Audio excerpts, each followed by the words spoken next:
Nous sommes au U-Golf de Feucherolles, avec Régine Gandolfini. Vous êtes donc la créatrice de cet événement Sport Passion. C'est la 30e édition cette année, c'est un anniversaire. Alors est-ce que vous pouvez nous rappeler les objectifs du Trophée Sport Passion ? Ah, les objectifs. Alors, l'objectif initial du Trophée Sport Passion, c'était de réunir autour d'un même sport des sportifs de haut niveau, toutes disciplines confondues. C'est-à-dire que en 1994, l'année de la première édition, il n'y avait pas les réseaux sociaux, il n'y avait pas le téléphone portable, etc. Et donc, des sportifs qui étaient des sportifs de montagne rencontraient jamais des sportifs qui pouvaient faire du badminton ou qui pouvaient faire du tir à l'arc, par exemple.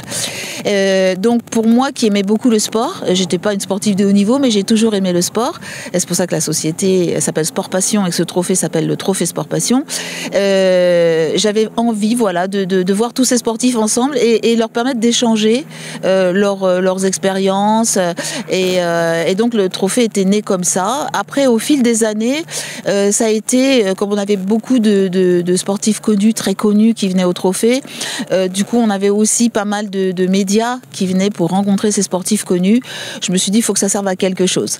Et donc, j'ai voulu associer des causes à travers des associations. Donc, depuis maintenant quelques années, on soutient l'association UFOLEP, donc, qui est une fédération de multisports, en fait, pour l'insertion au sport, pour des jeunes ou d'autres personnes qui seraient peut-être pas à même d'aller s'inscrire à la fédération de tennis, de football, de basket, etc. Donc, c'est une association qui est là tous les ans, qui nous fait plein d'animations pour faire découvrir le sport. Et à partir de l'année prochaine, on va aussi aller vers une association qui va être plus pour une cause plus sensible.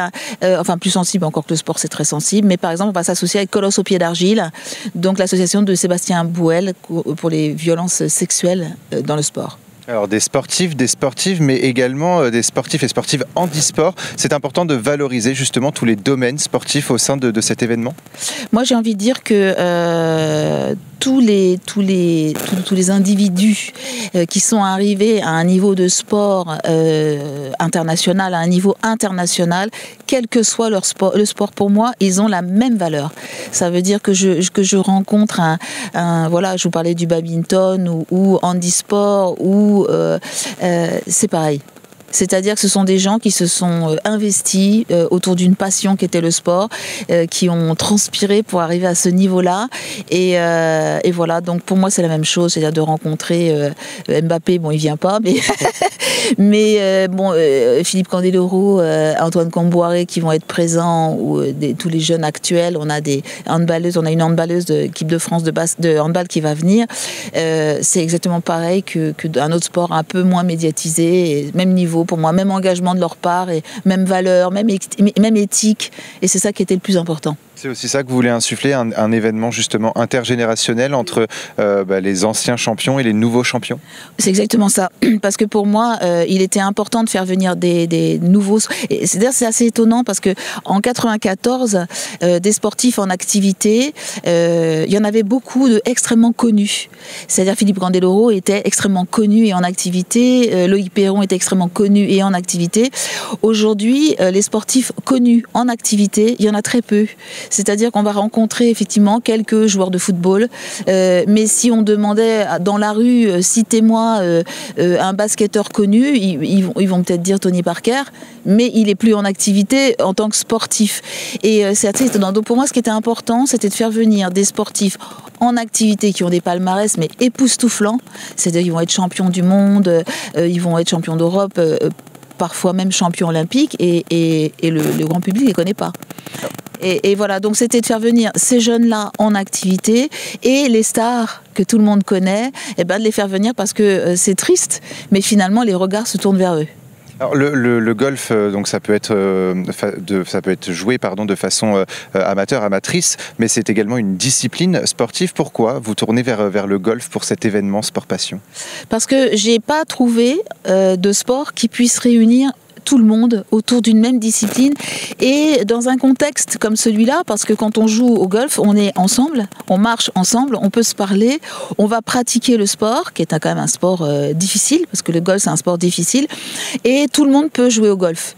Il y en a qui viennent tous les ans, qui sont en initiation, il y en a qui viennent tous les ans, je pense à Bertrand à Moussou, et qui jouent qu'une seule fois par an cette fois-là, et comme ils ont une formule de jeu en scramble à 2, je les associe toujours avec un bon joueur pour leur permettre à la fois de progresser et à la fois d'avancer sur le parcours, parce que sinon ils ne pourraient pas avancer.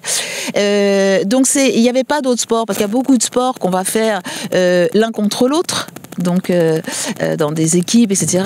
Et il y a des sports qui sont quand même assez difficiles, c'est-à-dire que on peut pas faire, tout le monde peut pas faire de hand ou de basket, et puis c'était à organiser, c'était impossible, quoi. Tandis que sur un parcours de golf, on peut mettre beaucoup de monde qui vont tous pratiquer la même discipline. On peut faire des séances d'initiation, ce qu'on fait tous les ans, donc ils font de l'initiation, et on peut mettre aussi des très très bons qui vont jouer avec des vraiment très, très moins bons, quoi.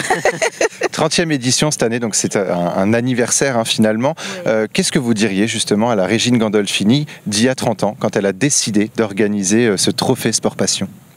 Moi aujourd'hui, pour la 30e édition, c'est une année de plus. La Régine Gandolfini, à qui je parlerai de 1994, elle lui apparaît la première année. C'est-à-dire que la première année, quand j'étais dans une voiturette en train de faire le tour du parcours et en regardant les sportifs qui étaient là, donc c'était donc des stars, parce qu'il y avait donc Loïc Perron, Alain Gauthier, Michel Platini, Luc Alphand, etc. Je me suis dit, mais comment j'ai fait ? C'est-à-dire, pourquoi ils sont là ? Pourquoi ils sont venus ? Et c'était exactement ça, c'était de me dire, mais qu'est-ce qui a fait qu'ils ont eu envie de participer à cette journée et que depuis ça ne s'est jamais démenti. Donc je pensais pas en 1994 ça allait durer 30 ans, parce que je me suis pas posé la question. Maintenant que ça fait 30 ans, je me dis c'est super, mais c'est marrant, ça impressionne presque plus les autres que moi. Pour moi, c'est une année de plus. Et l'année prochaine, ça sera encore une année de plus. Et c'est de dire, tant mieux, parce que s'ils sont là, c'est que ça leur apporte à eux quelque chose. Et moi, c'est ça qui m'importe. On souhaite justement que ça continue encore pendant quelques années. Qu'est-ce que vous pourriez dire justement comme conseil aux sportifs et sportives qui pourraient venir l'année prochaine, que vous allez convier l'année prochaine ? Je leur dirais que les réseaux, c'est bien. Mais quand on est ensemble, c'est pas du tout la même chose. Et c'est vrai que je pense aux skieurs. Si je prends les skieurs, il y a 10-15 ans, il y avait beaucoup de skieurs qui venaient de la montagne pour venir au Trophée Sport Passion. Aujourd'hui, il y en a presque plus. Ils sont 3-4. Et je pense parce qu'ils se disent c'est loin. On va me dire sur Paris, on n'a pas forcément envie de venir sur Paris, et finalement un tel, je peux communiquer avec lui avec Facebook, Instagram, voilà, sur les réseaux, je peux communiquer comme ça. Mais c'est tellement différent quand on passe la journée et qu'on est ensemble, qu'on rigole ensemble, qu'on rate ses coups ensemble, qu'on en retire à la fin de la journée, c'est tellement du positif et de l'énergie en fait, qu'on ne retrouvera pas sur des échanges sur les réseaux sociaux ou autrement. Donc, bien sûr qu'il faut faire l'effort maintenant, alors qu'avant, c'était pas un effort. Mais aujourd'hui, c'est de faire l'effort de se dire « Ah non, j'y vais parce que je sais que je ne le regretterai pas ». Et 2024, on aura les Jeux Olympiques et Paralympiques 2024 à Paris, notamment dans les Yvelines, où plusieurs disciplines seront faites justement dans les Yvelines, à Saint-Quentin-en-Yvelines. Est-ce que c'est une aubaine, une chance justement pour vous l'année prochaine d'accueillir à la fois les Jeux Olympiques et de créer un événement Trophée Sport Passion ?